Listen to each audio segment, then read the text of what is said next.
Alors, l'œuvre de Dieu, voilà, je suis le serviteur de Dieu Abraham, je révèle l'international, je suis révélé. Bien aimé, je ne suis pas seul dans mon bureau, je suis aussi avec l'évangéliste avant-droite, celui qui tient la caméra, c'est le prophète David de Tunisie, avec maman Christiane. Comment vous appelez? Il doit donner Faustin. Faustin. Papa le cas de donner Faustin et sa maman. Comment maman, tu t'appelles comment? Amen. Avec maman Hélène. Amen. La Bible déclare qu'il n'y a rien de caché qui ne sera mis à nous. Amen. Et le Seigneur pouvait dire aux apôtres, tout ce que je vous dirai dans le secret, allez le dire ou allez le témoigner sur la place publique. Bien aimé, nous sommes sur la place publique et il y a des choses qui se font dans le secret que nous allons étaler. Et c'est la raison pour laquelle les Écritures déclarent ne vous mettez pas avec les infidèles sous un joug étranger, car quel rapport y a-t-il entre la justice et les ténèbres? Bien aimé, je ne suis pas seul. En face de moi, vous avez un jeune enfant de 15 ans, voilà, qui va se présenter. Et on va suivre un peu son historique, son déroulé, son parcours. Il n'a pas un parcours ordinaire, il n'a pas un parcours comme tous les enfants de son âge. Il a un parcours assez mystérieux, assez mystique. Et il est bon pour nous de partager ce parcours-là, afin d'édifier quelqu'un, afin d'ouvrir les yeux de quelqu'un, afin de comprendre que nous ne sommes pas seulement que dans un monde physique. Excusez-moi. Il n'y a pas seulement que l'aspect physique que vous voyez, amen, mais il y a un autre monde. Amen, et ce monde-là, il n'y a que le Seigneur qui peut ouvrir vos yeux et amener à l'apprécier, à l'appréhender, à le comprendre, à le toucher du doigt. Amen. Mon fils, que Dieu te bénisse. Comment tu t'appelles? Tu t'appelles? Tu t'appelles Kwaku, c'est ça? D'accord. Je tiens à signaler que je suis avec le père du jeune homme et sa grand-mère. Alors Kwaku, tu as quel âge? Tu as 15 ans, il faudra parler fort. D'accord. Tu fréquentes? Tu fréquentes pas? Tu as arrêté l'école? D'accord. Ok. Je voudrais savoir, on t'a initié à la sorcellerie? Oui. D'accord. Et qui t'a initié à la sorcellerie? Il faut parler fort encore plus. C'est ta grand-mère qui t'a initié à la sorcellerie. Ça a commencé quand?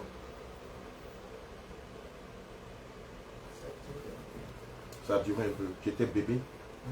Ou bien tu étais dans le ventre de ta maman? Tu étais bébé. Ton papa nous a expliqué l'histoire là. Est-ce que tu peux revenir sur l'histoire où il était marqué? Vas-y. Une fois, moi je ne savais pas que, comment on appelle, cela s'est passé même. Il avait combien de mois? 3 mois. Il avait 3 mois. 3 mois. Qu'est-ce qui s'est passé? Sa maman était partie chercher Fabou. Selon les biens. Elle avait déposé l'enfant quelque part pour aller chercher Fabou. À son retour, elle vient, elle trouve pas l'enfant. Elle avait déposé l'enfant de 3 mois dans un endroit. Et quand elle revient, l'enfant de 3 mois disparaît. Oui. Wow. L'enfant, 3 mois qui ne fait pas 4 pattes. Au moins s'il faisait 4 pattes, on va dire peut-être qu'il allait à quelque part là-bas. On pouvait lui chercher. Plus de panique, elle a pu pour venir au village. Passant en lettre, son lendemain sont partis trouver l'enfant dans le contrefort d'un bois. C'est quoi les contreforts? Les gros fromagers là. Quand ils font, c'est-à-dire que les racines secondaires qui donnent là, souvent ça monte d'une manière là où peut-être même qu'il pleut même là, l'homme peut se cacher dedans. Voilà. Donc c'est de là ils sont partis trouver l'enfant. Et donc l'enfant était caché dans les racines d'un fromager. Voilà. Mais tout ça là, ils n'ont pas fait part de ça. Moi, toutefois qu'elle m'a fait, c'était quand elle venait au sommet même de la montagne, l'enfant était paralysé. C'est là qu'elle m'a fait part que l'enfant, je suis parti au champ, il vient, l'enfant est paralysé à mon dos. Je dis ok, c'était le cas là, envoyé, parce que ça là, je crois que c'est pas pour. D'abord, allez-y à l'hôpital. L'hôpital dit bon, c'est pas une question d'hôpital, on doit traiter ça de façon indigène pour traiter. Donc, ils ont essayé, de grâce, ça allait.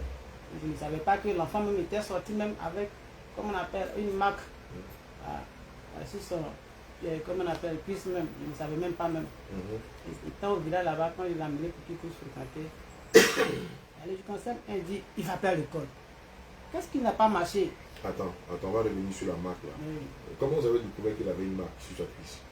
Moi je ne savais pas, mais de grâce, elle a montré ça à ma grande soeur, qu'elle avait quelque chose Il avait quelque chose sur la cuisse.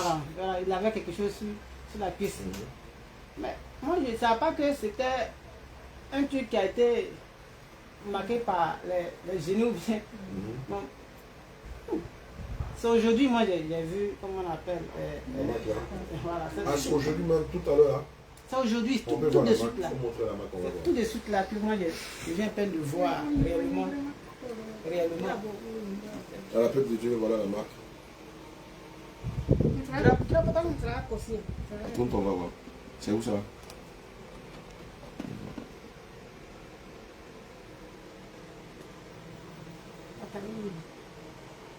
Voilà, c'est une marque noire comme ça.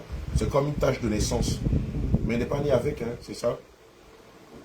Il n'est pas né avec cette tache de naissance. Bon, moi, en tout cas, de son bébé, je n'ai pas vu ça.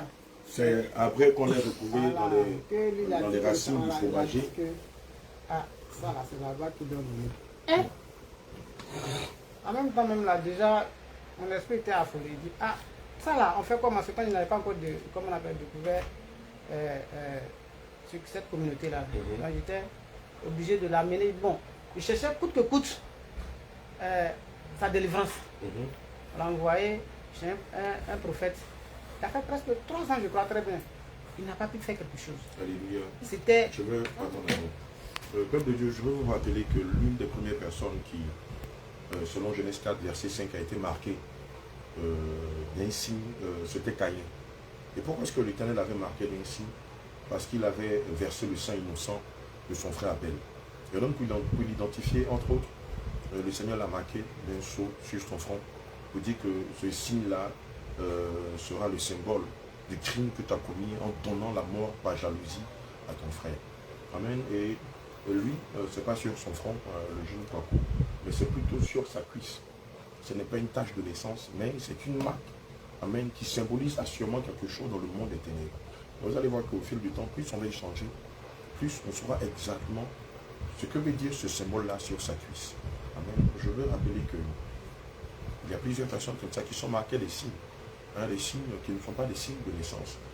Les signes de naissance, c'est peut-être un signe rouge, un signe noir avec lequel on est. Mais il y a des signes avec lesquels les gens sont nés. Et en fait, c'est ça le mystère. Je me rappelle à l'époque, quand j'étais plus jeune, j'avais été coopté par la fonction publique pour faire le recensement. Je ne sais plus si c'était en 2000 combien. Et j'étais allé chez des Libanais où un Libanais m'a montré sa fille qui était née avec le signe Allah sur la cuisse. Et lui, il était fier puisqu'il est musulman. Pensant que le fait que sa fille soit marquée du signe Allah, il m'a montré la cuisse, c'était écrit Allah, comme si on l'avait tatoué dans la chair. Je lui ai dit, mais non, ta fille est un démon. Il m'a regardé comme ça. Je lui ai dit, oui, ta fille est un démon. Parce que Allah, c'est pas Dieu. Il s'est mis en colère, il m'a dit de partir. Amen. Et donc, en dehors des signes de naissance, on a des signes comme ça qui émanent des mondes des ténèbres. Et lorsqu'un enfant a ce signe, ou lorsque la fille a ce signe, cela démontre qu'elle appartient ou qu'il appartient au monde des ténèbres. Amen. Bizarrement, c'est des choses dont on n'en parle pas le plus souvent dans le christianisme, mais dans nos traditions, ça existe. Je vais vous donner un exemple qui est très tangible pour les anciens. Lorsque un couple met un enfant au monde et qu'il meurt, il met encore un deuxième, il meurt, un troisième qu'il meurt, un quatrième, ils vont rencontrer les sages, ils vont scarifier le dos de l'enfant, faire des rituels et s'adresser aux génies qui sont la vérité des démons pour dire que veillez à ce que l'enfant ne meure pas. Et si l'enfant meurt, vous allez voir quelque chose, les scarifications, les signes qui ont été faits à l'enfant avant sa mort, lui qui va venir aura les mêmes signes que celui qui était là dont on avait fait les scarifications. Amen. Évidemment, quand cet enfant-là naît, bien aimé, ce n'est pas n'importe qui, c'est un agent de Satan, c'est un démon de chair. Alléluia. Et eux, à la différence des serviteurs de Dieu, à la différence des bergers que nous sommes, nous ne sommes pas des gagnants d'âme pour Christ, nous sommes des gagnants d'âme pour Lucifer. Et donc, dans le cursus de leur vie, vous allez constater qu'ils vont commettre beaucoup de dégâts, entraîner des personnes à faire beaucoup de dégâts. Amen. À faire des choses incroyables, mais des choses qui, à la limite, cadrent avec le drame, avec le chaos, avec la folie, avec le meurtre, avec le sang, avec la division, avec les larmes. Alléluia. Amen. Et donc, revenant à notre bien-aimé, et donc, vous êtes monté à la montagne. Voilà, c'est là-bas que n'a pas été paralysé. Et ça m'a envoyé, comme on appelle, chez une dame. Ils ont fait les traitements. Oui, merci. Il a marché correctement. Il a dit, bon, moi, mon enfant ne doit pas rester ici. Il a pu, je me suis séparé de sa mère, puis j'ai pris mon fils pour aller madame, chez ma maman, là-bas, pour qu'il puisse fréquenter. D'accord. Là-bas, il allait à l'école, comme il dit, 5e encore. CM1, il va pas à l'école. Dans ce petit enfant, jusqu'à fatigué, moi, je ne savais même pas qu'il y avait même ces gens de bobos là même. L'enfant dit, aucun cas, il ne va pas à l'école. C'est pour finir. Ils ont eu à attaquer quelqu'un dans la famille. C'est là qu'ils ont su que ces enfants-là étaient déjà initiés. Ils faisaient partie des personnes qui avaient attaqué ce Denis là. Oui. Donc, mon oncle m'a appelé pour me menacer dur. Ça là, c'est pas une question de menace. C'est un esprit qui est venu habiter en moi. Je ne peux pas dire non, je vais prendre ma machette pour aller tuer l'enfant. Mais on va déplacer l'enfant. Je suis un prophète pour voir. On cherchait la délivrance de l'enfant. Bien sûr. On a envoyé chez un prophète 3 ans. Rien n'a changé. De là encore, ils ont déplacé l'enfant encore. À quelque part encore. Combien de mille payer tant, l'argent va partir. Moi, en tout cas, j'avais ce doute-là dans mon cœur. Je dis, mais moi, quand bien vrai que je ne connaissais pas bien Dieu, mais j'avais ce doute dans mon cœur que c'était pas écrit à quelque part où Dieu a fait opéré beaucoup de miracles, mais il a dit non, donne-moi temps. Pour une prière, tu dois payer au moins 10 000. Ou bien va payer Saint-Michel, grande soeur. Moi, je ne paye pas l'argent ça là. Je ne paye pas l'argent ça là. Voilà maman même qui est là. Elle a tout fait. Il dit je ne paye pas. Si il faudrait que l'enfant ait sa délivrance, ce n'est pas l'argent qu'on va payer là qui va faire que l'enfant va. Non, moi je ne paye pas. S'il veut là, on va chasser l'enfant. On va trouver autre coin encore. Donc ma grande soeur ne voulait rien comprendre. Elle dit d'accord, si tu ne payes pas, moi je vais payer. Donc elle a payé l'argent. Ça c'était, comme on appelle, chez le premier prophète. Quand elle a payé l'argent, le mois qui a suivi, elle avait 1 million quelques sommes dans son sac. En fait, c'était dans sa main qu'elle a extrait l'argent pour aller donner. Donc, son lendemain, ça va où l'argent là. Ça devenait de papier même. Jésus. Ta maman. Ma grande soeur. Jésus. C'était 1 million, elle a dit c'était 1 200 000, je crois très bien. L'argent est devenu papier. Elle m'a appelé en pleurant même. Je ne sais pas. Donc, pour elle, elle a mis ça sur son mari. Que c'est son mari peut-être qui a pris l'argent dedans pour aller faire mon âge quelque part. Donc, c'est arrivé. Jésus. J'ai pensé beaucoup. Bon, pour le moment, on ne peut pas accuser qui que ce soit. D'accord? On va mettre en prière. Ça n'a pas duré encore 500 000 encore. Là, c'est parti complètement même. Attends. Où on va y? Ok. Ça fait un bail, hein? Comment tu vas? On va déplacer l'enfant. C'est là même, je lui ai dit que, ma grande soeur, je t'ai dit que là où tu étais en train de partir là-bas, je t'ai dit qu'il n'y a pas Dieu là-bas. Il faut sortir de là. Tu ne m'écoutes pas. Tu as vu, non? Ton argent se perd, ça se transforme en papier. On ne sait même pas de quoi il s'agit. Donc, pour finir, elle-même, elle a eu jusqu'à ma maman même, parce que ma maman était pour ce que je disais. Donc, tout ce qu'elle a dit, oh, maman était pour ce que moi aussi je disais, elle a coupé même avec sa maman. Elle a commencé même à faire palabre avec sa maman biologique. Jusqu'à ce que, un des 4 matins, elle-même là, elle puisse comprendre réellement ce qui était à la source. Donc, elle a pris ses clics, ses cartes pour quitter les lieux, pour aller dans un autre coin encore. Là-bas aussi, c'était la merde. Le gars ne fait que prendre de l'argent. Mais moi, un jour de nuit, j'appelais ma grande soeur. Est-ce que tu es sûr que de là, l'enfant ne sort pas de son corps? Appelez l'enfant et demandez. Je ne suis pas sûr. L'enfant sort de son corps. Pour aller opérer. Bon, quand je lui fais les pas, c'est que j'ai eu à causer avec lui, mais il dit, c'est vrai, il sort. Il dit, mais non, il sort là, on fait comment? Je t'ai dit que moi, je ne paye pas un franc. Je ne paye pas un franc là-bas. Un franc là, je ne paye pas. Jusqu'à ce que cette année-là même, j'ai pris réellement l'engagement ferme. Je dis, si tu ne donnes pas l'enfant, soit parce qu'elle est un peu seulement, elle est colorique fatiguée. Qui ça? Ma grande soeur. Son ventre là, c'est ça qui a problème. Quand tu fais quelque chose, elle garde ça là, elle a gardé, elle a gardé.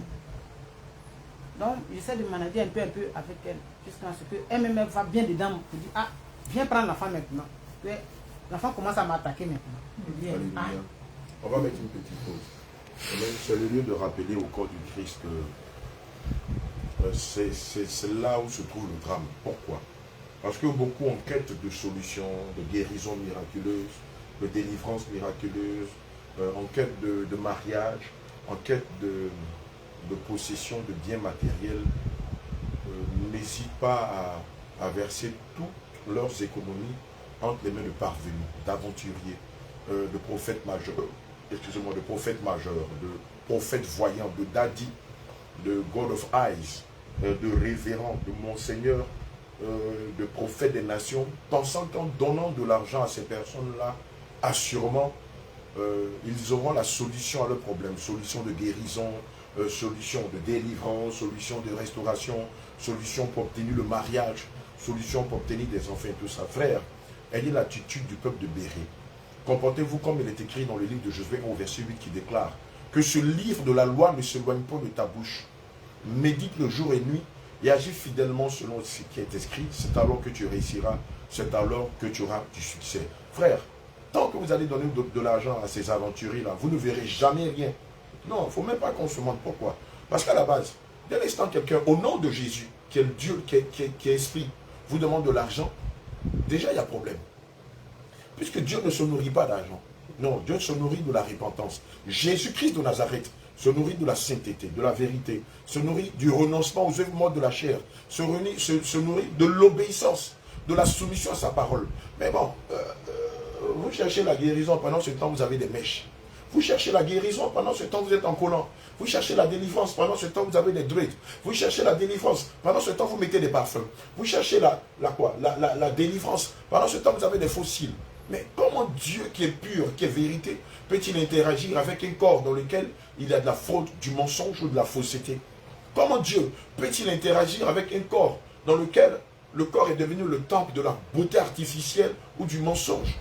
Ce n'est pas l'argent qui convainc le cœur de Dieu et qui l'amène à guérir un malade. Non, Dieu n'a que fait de notre argent, même les dîmes et les offrandes, ce n'est pas pour Dieu. C'est pour l'entretien des hommes de Dieu.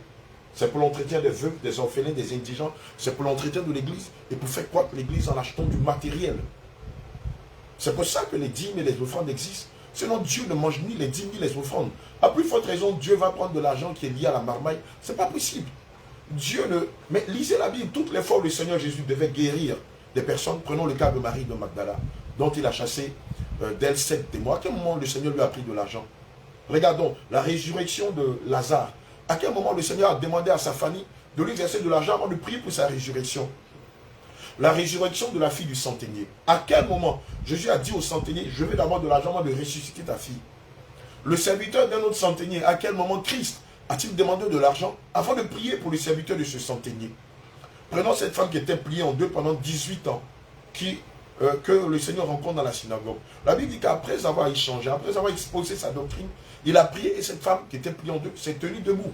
À quel moment Christ va lui dire, je dois d'abord recevoir de ta part une grosse offrande qui va toucher le trône de Dieu avant que je ne prie pour toi? Non, pas du tout. Mais quand on lit Éphésiens 5 au verset 1, la Bible dit quoi? Soyez donc des imitateurs de Dieu. Et donc si Christ est notre modèle par excellence, à quel moment dans les Écritures le Seigneur a demandé de l'argent avant de prier pour Pierre ou pour Paul? Bartimée l'aveugle. À quel moment Jésus lui a demandé de l'argent? Mais le bon sang, réveillez-vous, soyez un peu intelligent. Prenez la peine de méditer la Bible que de suivre tout bêtement les faux pasteurs. Si un pasteur vous demande de l'argent pour quoi que ce soit, c'est un faux pasteur. Il n'est pas de Dieu. C'est un aventurier, c'est un marmailleur, c'est un escroc et c'est un antichrist. Alléluia. Il n'a absolument rien de Dieu. Prenons Matthieu 21, verset 12 à 13. Mais le Seigneur lui-même, lorsqu'il rentre dans le temple et qu'il voit des des échangeurs, qu'il voit des vendeurs de pigeons, qu'il voit des personnes qui font du trafic dans l'église. Mais la Bible dit qu'il a fait une ceinture et les a chicotés. Il les a chicotés et leur a dit, la maison de mon père sera appelée maison de prière, mais vous en avez fait une caverne de voleurs et une maison de trafic. C'est des voleurs. On n'a pas envie de citer de noms. Mais si on doit citer de noms, je vous assure que vous allez reconnaître plein de vos pasteurs. Frère, dès l'instant qu'un pasteur te demande de l'argent avant de le rencontrer, c'est un voleur. C'est un agent de Satan. Avant de le rencontrer, dès l'instant qu'un pasteur te demande de lui verser de l'argent, après que tu l'aies rencontré, c'est un voleur. Il n'y a pas d'argent qui vaille. La Bible dit, donnez comme vous avez résolu. C'est vrai. Quand on lit Malachie 3, verset 8 à 12, le Seigneur nous demande de ne pas aller dans la maison de l'Éternel les mains vides. Mais quoi que le Seigneur nous demande de ne pas aller dans la maison de l'Éternel les mains vides, mais ce n'est pas à nous de demander de l'argent. Si le bien-aimé est satisfait, il peut donner comme il a résolu. S'il n'est pas satisfait ou bien s'il n'a pas les moyens, on ne va pas lui exiger une rente ou bien un montant avant de prier pour lui. Et c'est de ça qu'il est en train de parler. Et vous en avez été victime malheureusement. Frère, je te dis la vérité. Si un individu te demande de l'argent pour quoi que ce soit, au nom de Jésus, fuis-le. Il n'a rien de Dieu. C'est un voleur. C'est un escroc. C'est quelqu'un qui a échoué lamentablement dans sa vie et qui a usurpé le titre de pasteur juste pour se faire de l'argent. Ils sont pleins, vous les connaissez. Ils font plein de bruit, mais c'est des têtes vides, c'est des taureaux vides. Vous les connaissez. Ils sont bruyants dans les allées, dans les rues et tout ça. Ils font plein de tapage, mais ils sont vides. Ils ne savent rien de la doctrine de Christ. Ils n'en connaissent même pas une seule. Frère, alors je t'en prie. Ça fait plusieurs fois qu'on te dit d'arrêter de les suivre. Je ne vois vraiment pas la raison pour laquelle tu vas te mettre à suivre. Quelqu'un qui passe son temps à te raqueter, à te vider les poches. Quelqu'un qui passe son temps à te dire, donne comme une sangsue. Mais frère, si réellement le médicament ou bien l'onction que tu as des dieux, prie et puis quand je serai guéri là, je vais te donner quelque chose selon mon bon vouloir. Mais tu ne vas pas m'imposer quoi que ce soit. Frère, réveillez-vous. Il y a beaucoup de loups ravisseurs, des tombeaux blanchis dans la bergerie. Plein. Et c'est ceux-là qui ont pactisé avec le diable, qui font venir des feux étrangers. Et vous êtes prêts même à tuer même pour eux.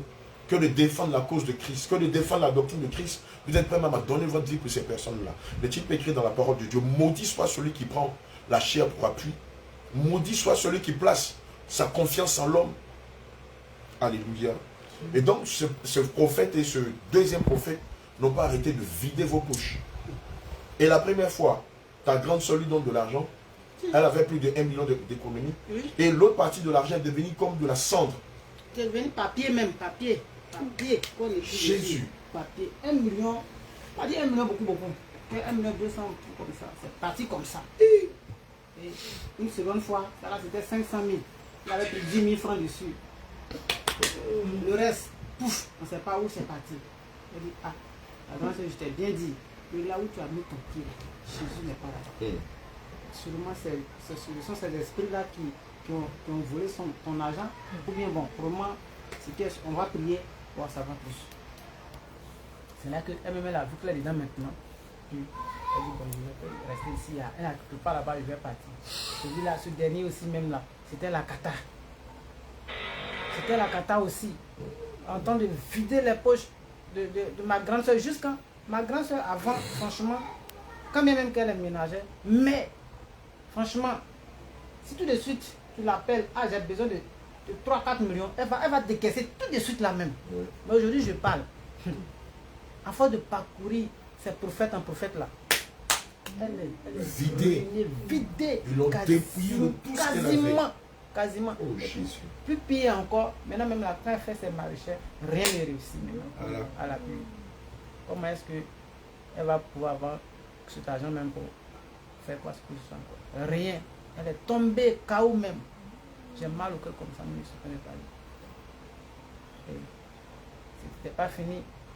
Tout à l'heure, là, quand j'ai essayé de demander à l'enfant, comment est-ce que vous avez eu en tout cas, quelles sont les vies que vous avez, la bénédiction des gens que vous avez détruits. Et il a commencé à citer, gâter les yeux de sa grand-mère, parce qu'elle fait beaucoup à la maison.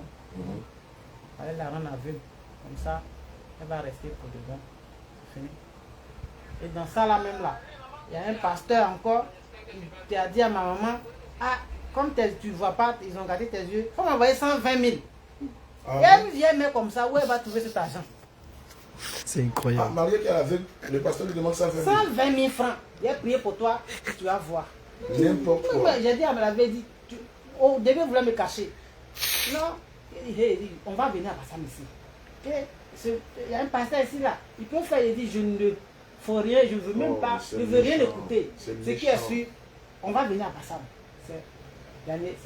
Avec, dans les échanges là que maintenant, ce monsieur voulait 120 000. 120 000 francs. Ah, où elle est là, elle va trouver ça. Parce que c'est que, si elle me dit ouvertement que, voilà, c'est pas bon. Donc, elle a préféré camoufler un peu, mais pour finir la vérité, elle est sortie. Donc, elle m'a dit, quoi, tu vois, mais c'est écrit où? C'est écrit où? Alléluia. Mon bien-aimé, c'est pas pour moi. Moi, c'est Faustin. Faustin, que le Seigneur te fortifie. Amen. Le cas de maman n'est pas un cas isolé. Hein. Plusieurs fois, des personnes se faisant passer que des pasteurs ont abusé de la naïveté des enfants de Dieu. Et je le dis, le problème avec les enfants de Dieu, c'est quoi? C'est que lorsqu'ils vont à Christ, ils ne vont pas à Christ pour être convertis, mais ils vont à Christ pour chercher les miracles. Malheureusement, quand on va dans cette dynamique-là, celle de chercher les miracles, on tombe sur plein de farfelus, plein de voyous, des brigands, des coupeurs de route, des agents de Satan, des antichrists, qui vont dire, oui, c'est vrai, tu as vu, mais avant que je prie pour toi, donne-moi 120 000. Et la Bible dit que ce genre de personnes-là, qu'ils soient maudits, qu'ils soient anathèmes, parce qu'ils sont comme Elimas le magicien. Voilà, ils ne sont pas de Dieu. Ils n'ont rien de Dieu. Parce que pour nous qui sommes enfants de Dieu, on sait identifier ceux-là qui servent Dieu en esprit en vérité, et ceux-là qui utilisent le nom de Dieu pour abuser de l'ignorance des enfants de Dieu. Et malheureusement, c'est dans ce cas-là que ta maman et ta grande soeur sont tombées. Jusqu'au jour d'aujourd'hui, tu vois, ils ont non seulement dépouillé ta grande soeur, mais malheureusement, comme on le dit à Liban, elle est tombée à terre. Elle n'a plus la force de se relever parce que ça a affecté même ses activités socio-professionnelles. Alléluia. Mon côté, il faudra faire venir ta grande soeur. Nous allons invoquer le nom du Seigneur. Et je sais que le Seigneur va la restaurer. Amen. Mais il ne faudrait pas lui dire de venir ici pour devenir riche, mais pour obtenir la richesse qui est céleste. Voilà, cette richesse, la personne ne peut la voler. Alléluia. Mon fils, Kou, tu dis ton nom en tant que sorcier, c'est quoi? Kou. Kou, en anglais, ça veut dire donneur de mort. Voilà, qui donne la mort. Amen. Tu disais, tu as tué combien de personnes? Combien? Ah mon fils, toi depuis 3 mois tu es sorcier, je dis tu as 15 ans. C'est 3 personnes que tu as tué. Mon fils, sont dans le Saint-Esprit. Hein. C'est comme quelqu'un qui dit il a reçu le Saint-Esprit depuis son enfance, il a 15 ans, il demande combien d'années il a gagné. Et toi, depuis 3 mois jusqu'à aujourd'hui là, mon fils. Kanaoulé. Kanaoulé quoi? Est-ce qu'il y a mis en Watiwake? En week-end? En week-end? Tu veux ton avis quand je prends la caméra? Et coupez-moi. Ah, c'est bon. C'est bon. Somo akumenye. Somo akumenye.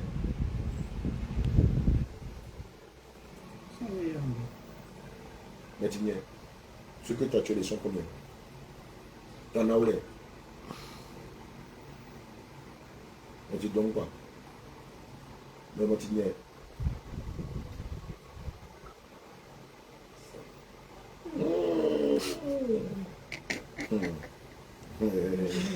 Kou, Kanaoulé, est-ce qu'elle est sain au Tiwa? C'est Ediato, est sain, on va dire là-haut. Donc, Nédimanto, Naoulé, quand pas. Je suis en train de lui dire la vérité. Il n'a pas intérêt à mentir parce que le feu du Saint-Esprit ici. Et s'il mange le feu là-bas, le consumer, donc il a intérêt à dire la vérité.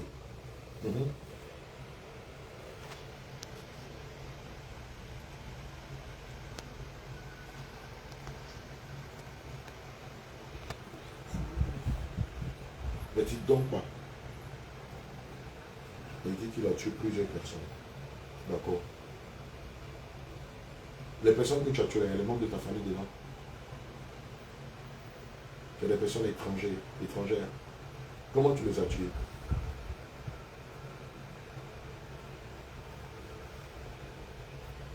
Comment tu les as tuées?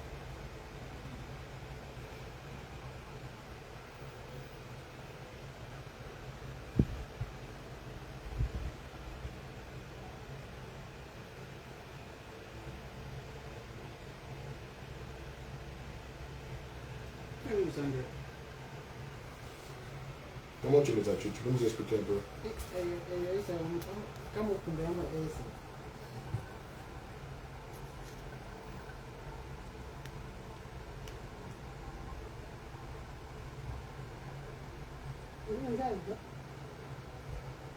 Tu vas parler? Comment tu les tué ces personnes-là? Faut parler fort, on n'entend pas.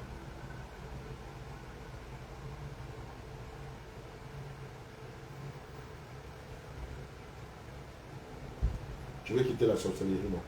Tu veux que le Seigneur te délivre et qu'il te donne son bon esprit. Parce que là, il faut tout dire. Comment tu travailles dans le monde des ténèbres, il faut expliquer ça. Comment tu es arrivé à tuer les gens? Parce que si on t'a donné le nom de donner de mort, c'est parce que toi, tu savais tuer les gens facilement, non? Maintenant, comment tu faisais?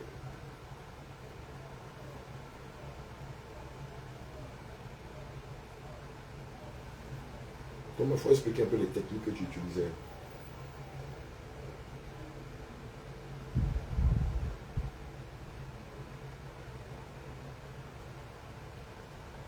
Faut dire la vérité, le Saint-Esprit va te délivrer.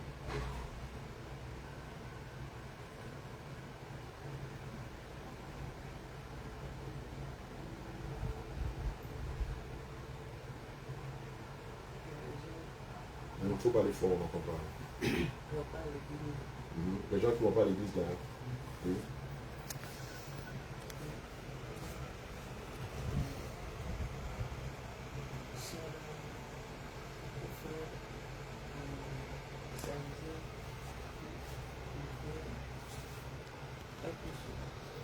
Les gens qui ne vont pas à l'église, qui sont dans la distraction, tu fais quoi?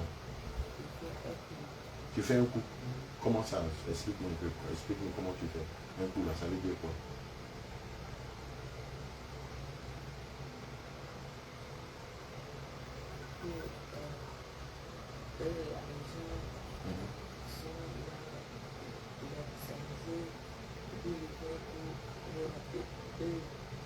Ah, tu rentres en eux. Maintenant, ceux qui s'amusent là, c'est quel genre de personnes ça?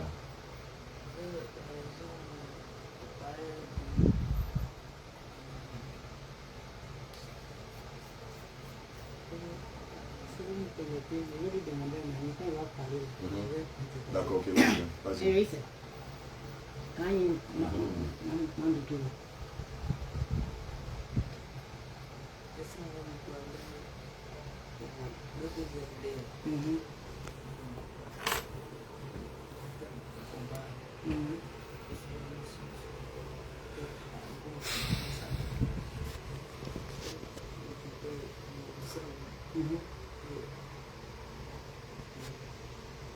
D'accord, on va essayer de parler. C'est là. L'autre fois, il y a une autre. Il disait comme ça que si, par exemple, il quitte, on l'envoie en mission comme ça, il vient et qu'il trouve des gens, des personnes qui sont en train de s'amuser comme ça. Qui n'ont pas Jésus dans leur vie. Et puis, lui, il rentre en eux. Voilà, il rentre en eux. On précise bien, soit c'est celui-là qui doit tuer. Puis lui, il rentre dans la personne. Et s'il y avait une machette, il prenait la machette. Et puis à la même temps, il n'a pas la personne, lui, il extrait le sang. Il égorge la personne et puis il extrait le sang. D'accord. Quel procédé il utilise encore pour tuer les gens? Il dit que, comme la technique du moyen n'est pas possible. Est-ce que un indien qui a fait qu'on doit être face à son mot? C'est un dialogue. Il dit qu'il se transforme en chien. Il se transforme en chien. En chien. En chien. Un chien. En chien, non? Oui, un chien, il se transforme en chien. Et puis quoi encore? Il dit que abeille. Il se transforme en abeille. Ah, il se transforme en chien, il se transforme en abeille. Et c'est pourquoi? Quand tu te transformes, quand il dit, on m'a dit,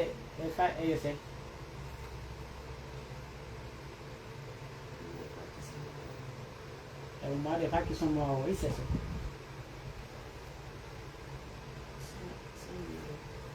Quand tu payes,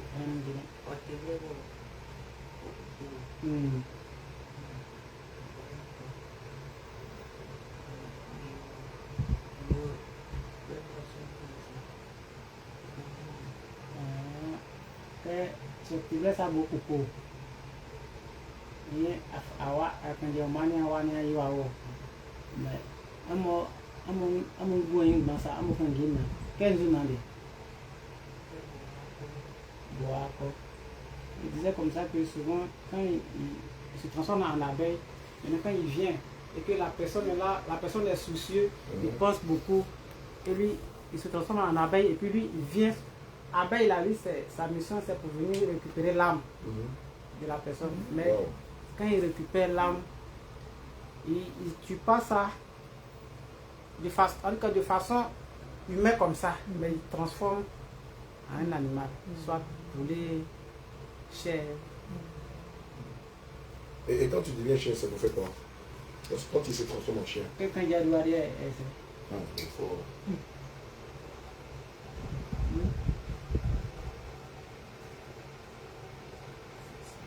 Hein? Et tout fonctionne, oui, c'est ça.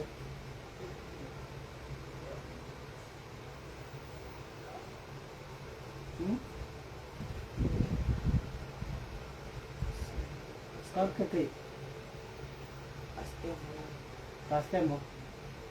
Tout le monde pasteur moi pareil. Voilà. Il dit que c'est trop en chien, là il poursuit les pasteurs même.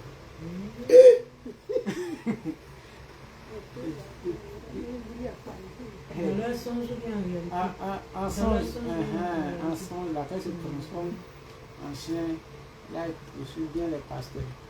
Maintenant, qu'elles font avec ça? Le faux pasteur. Ah bon? Les pasteurs qui n'ont pas Jésus, qui n'ont pas le Saint-Esprit. Sarah, comment tu vas? Ça fait 2 jours, hein? Ça va? Aider son frère. Et maman? Super. Tu es là depuis ce matin? Franchement, ça fait à peine 1 heure que je suis là. D'accord? On aura le temps de se voir tout à l'heure. En fait, on dit qu'il devait chercher une nation ici. D'accord, moi qui ça va, moi qui ça va tout comme ça.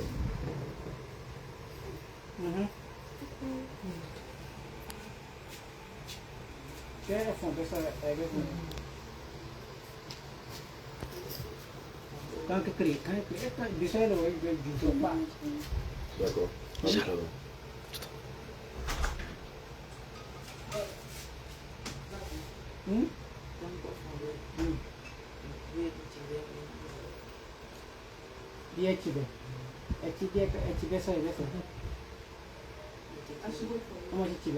Oui, il faut m'attendre. Comment on a du travail? On me disait comme ça que quand se transforme en chien, il poursuit les personnes. D'autres, souvent, il arrive à attraper d'autres.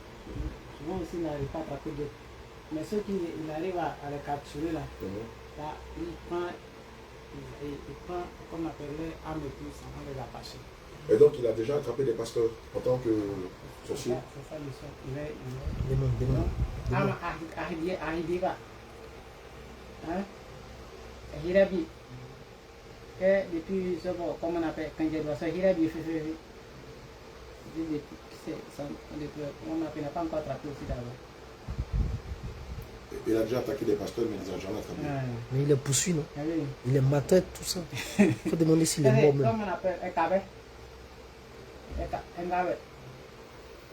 Mais quand ça a fondu mort, il a poursuivi d'autres, mais il n'a pas encore. Tu es sûr que Hirabi est fier? Hein? Non, que quand on peut faire le premier, on s'est tout le passé bien à fond à l'aller. Quand on se dit bon, on va le premier pour vrai. À fond à l'aller. Hein?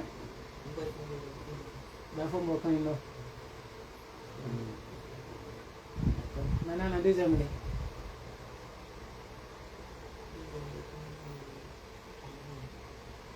Il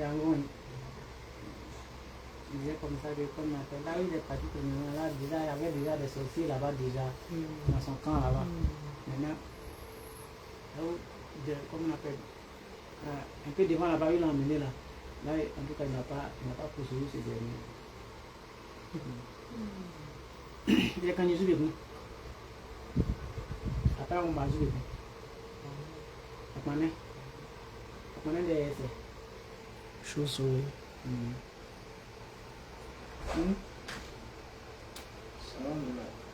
Oui, j'en ai pas plus de merci.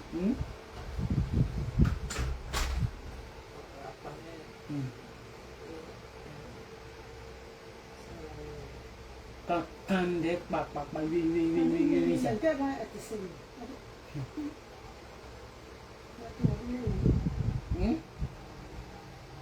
Après, il y a des gens.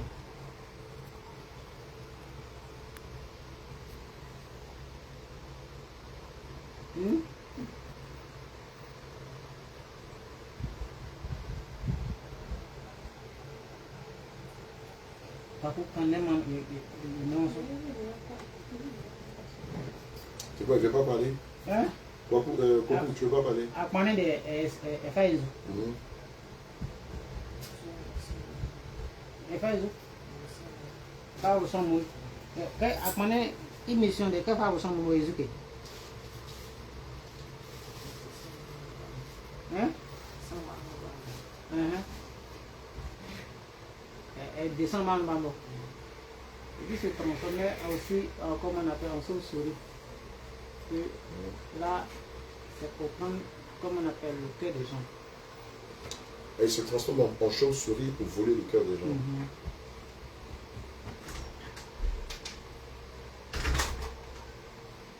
Les œufs de tout. Abeilles, chiens,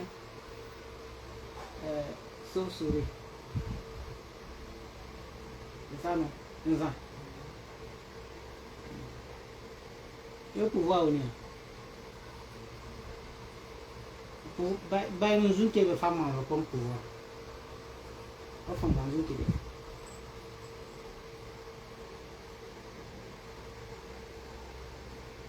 Ça que c'est?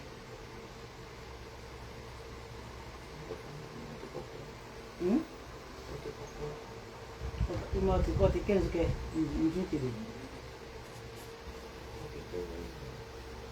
Porque bem bas. Et bien, ce sont son pouvoir à servir les gens comme Léonia. Paulo Mbani. Mais quand Paulo Mbani est ici, quand il est ici, il est faire la table.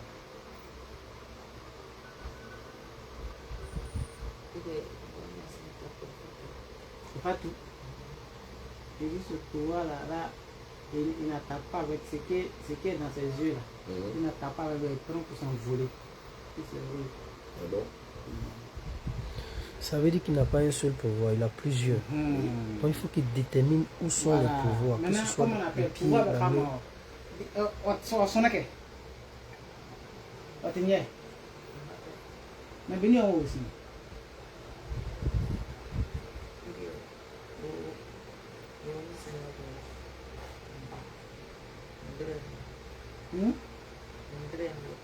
Très bien.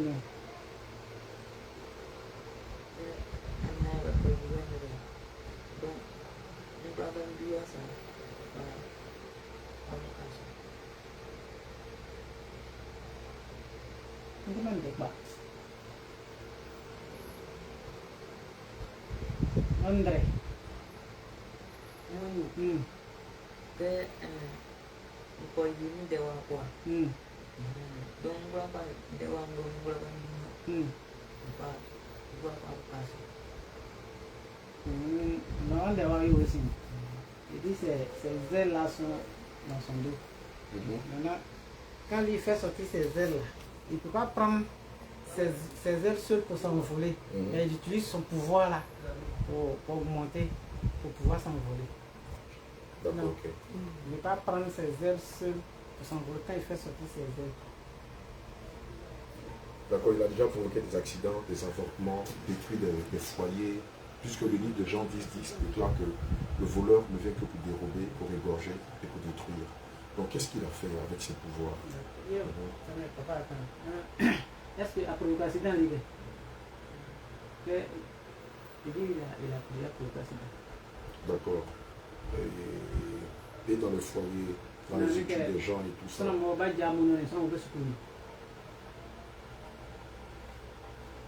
Sans Boba Diamono, à cette Boba Diamono. Hein? Nous sommes au school. Hein? Il a gâté, il n'a pas les plus foyers, mais il a gâté les filles des gens. Il a gâté les filles des gens. C'est lui qui a changé l'argent de sa tante en papier là. Lorsqu'elle essaie de le traiter lui. C'est lui qui allait transformer son argent en papier. Oui. Demande-lui. Comment on appelle? Oui, quand il est nouveau, c'est ça. Il dit c'est lui. Bien sûr. À 2 reprises. Oui, ça peut être une musique. Il dit c'est lui. Pourquoi il a fait ça? Surtout que c'était pour le... Il y a tout ça, très beau, comment on appelle, c'est quand on va faire, comment on appelle, à ce qui se passe. Tu veux dire?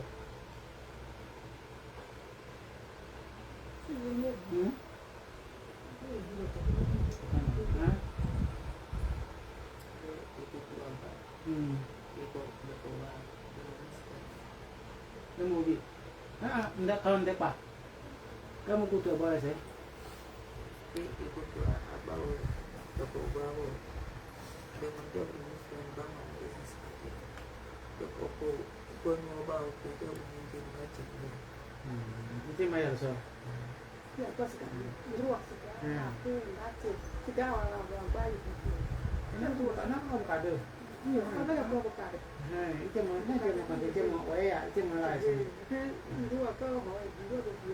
Il disait comme ça que il a rendu par, comme on appelle, l'argent en papier parce que j'étais mécontent de la grande soeur.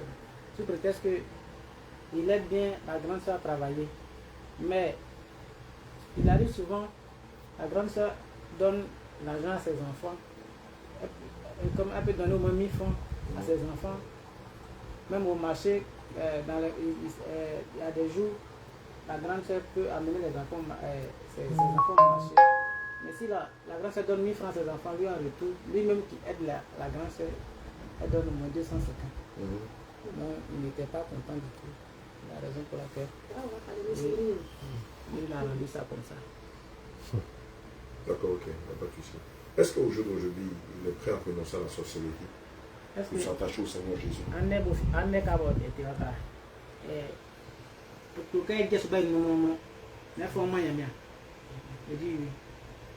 Et pourquoi est-ce qu'il veut donner sa vie à Jésus aujourd'hui? Et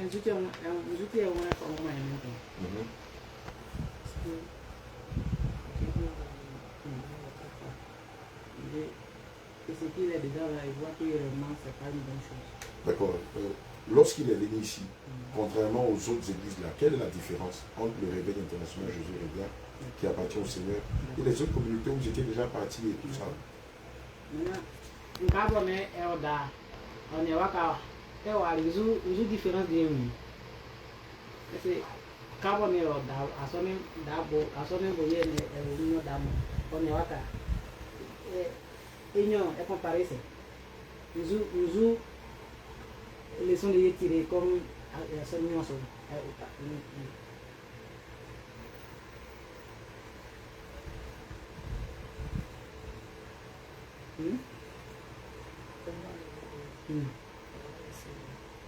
Hein? Ici, il y a feu ici.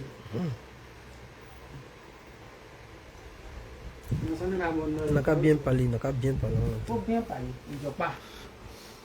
Quand il est venu ici, il y a feu ici. Maintenant, quand il est où il est quitté là-bas, il n'y a pas de feu là-bas. Ah, il dit là où il est quitté, il n'y a pas du feu là-bas. Non.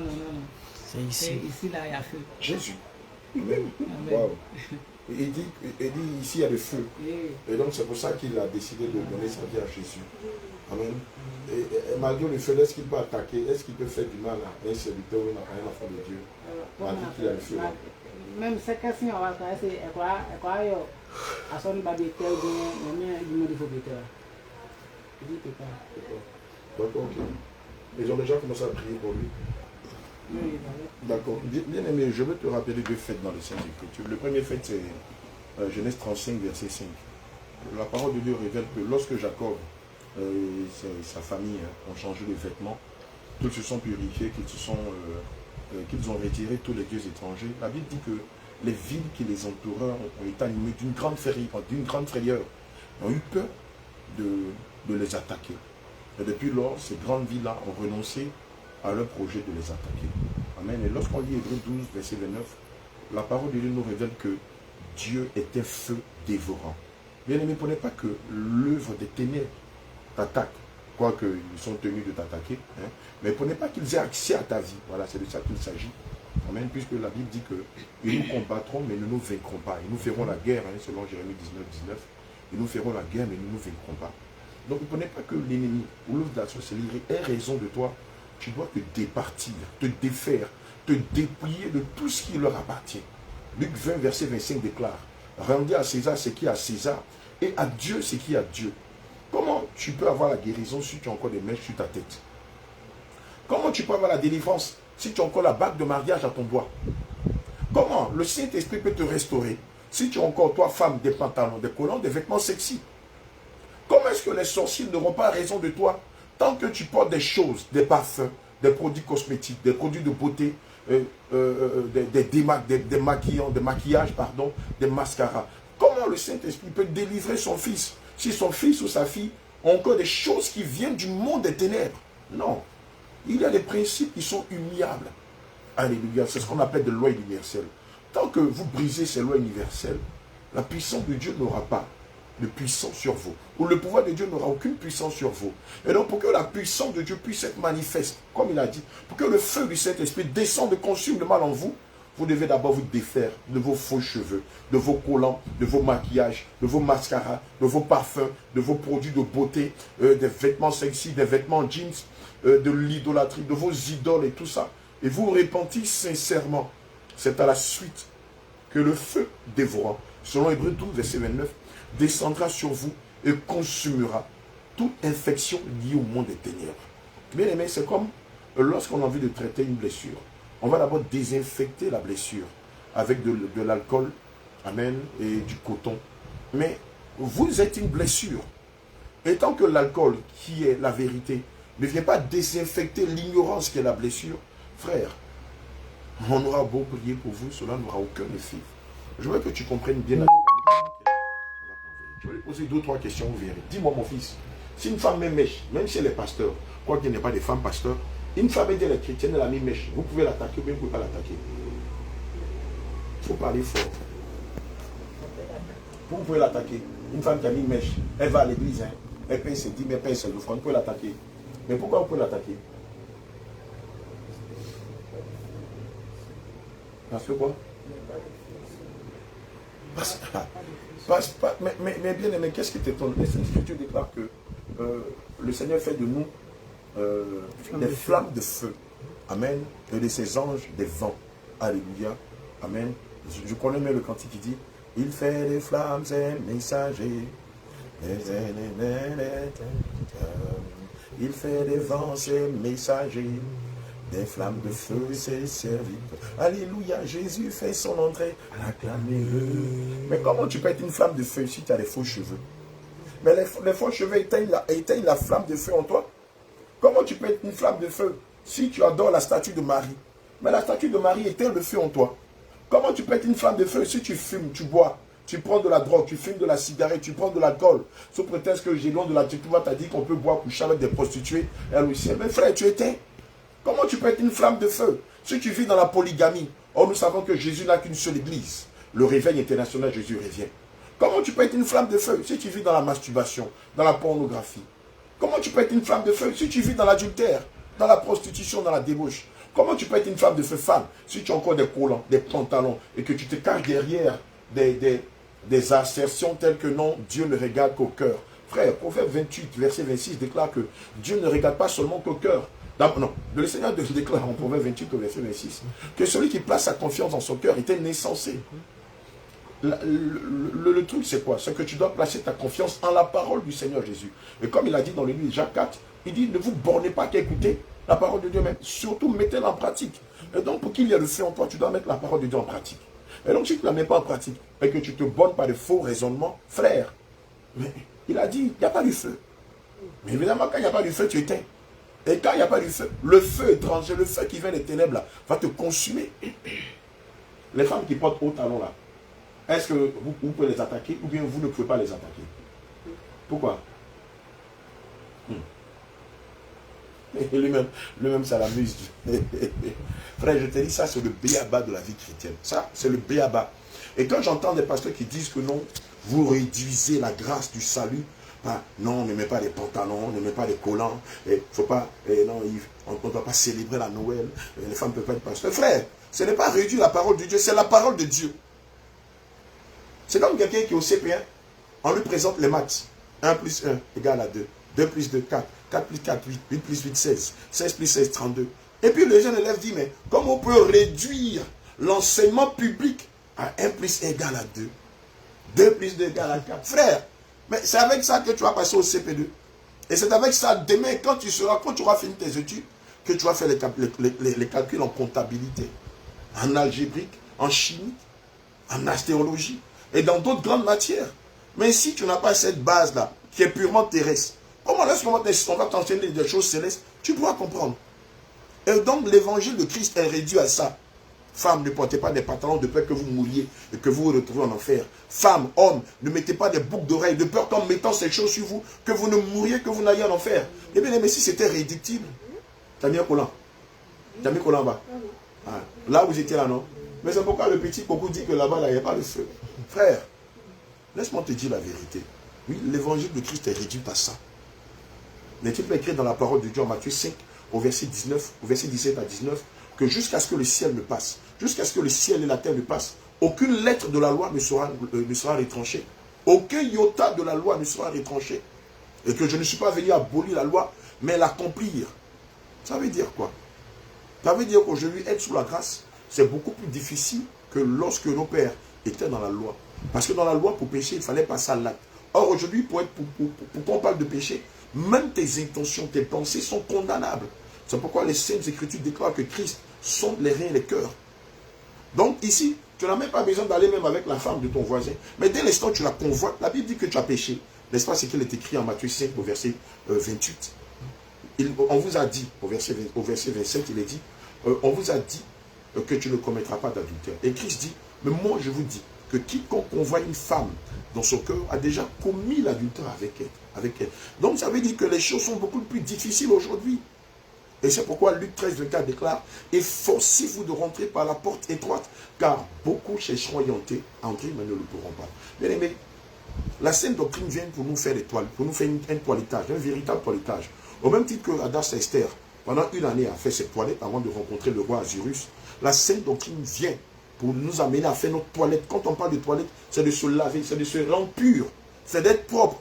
Et donc la sainte doctrine vient pour nous rendre propres.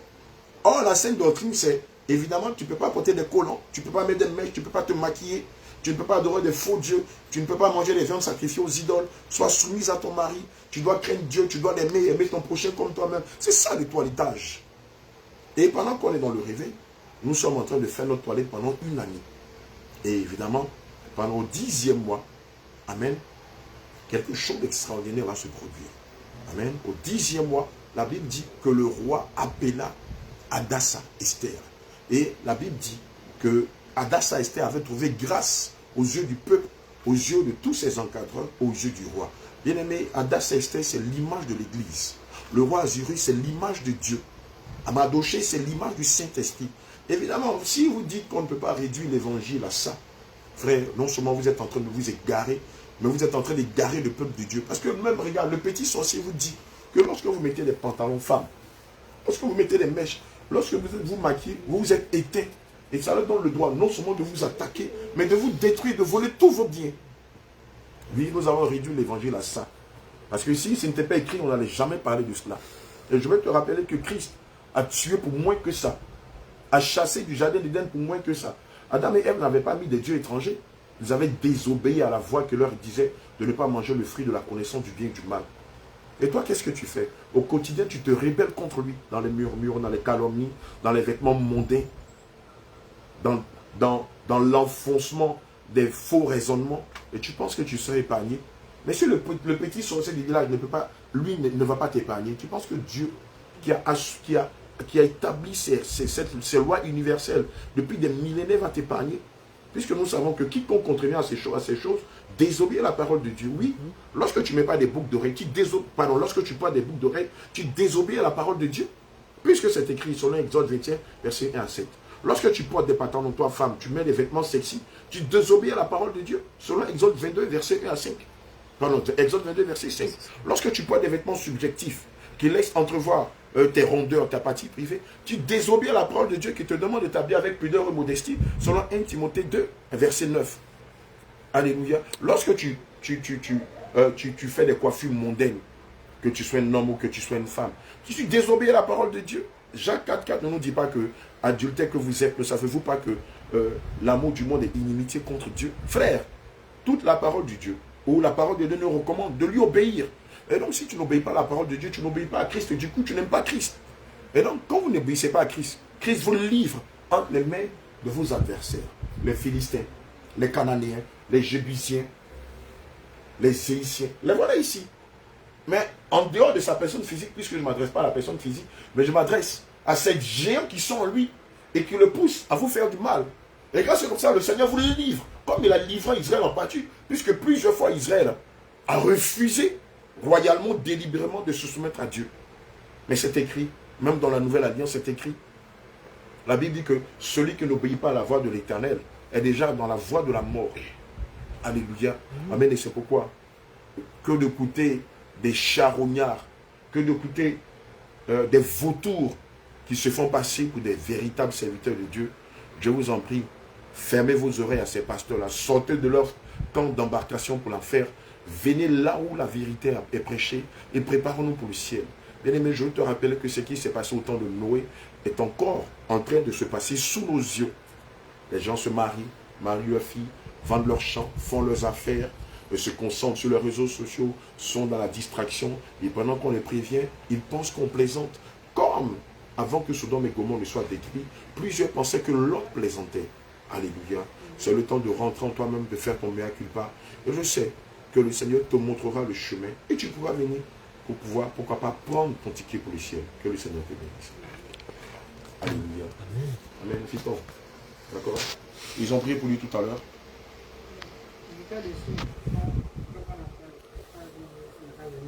D'accord, ok. Comme il a dit qu'il va accepter Jésus, amène-nous la chaudière. Et puis, Papa Pierre et son équipe vont prier pour lui.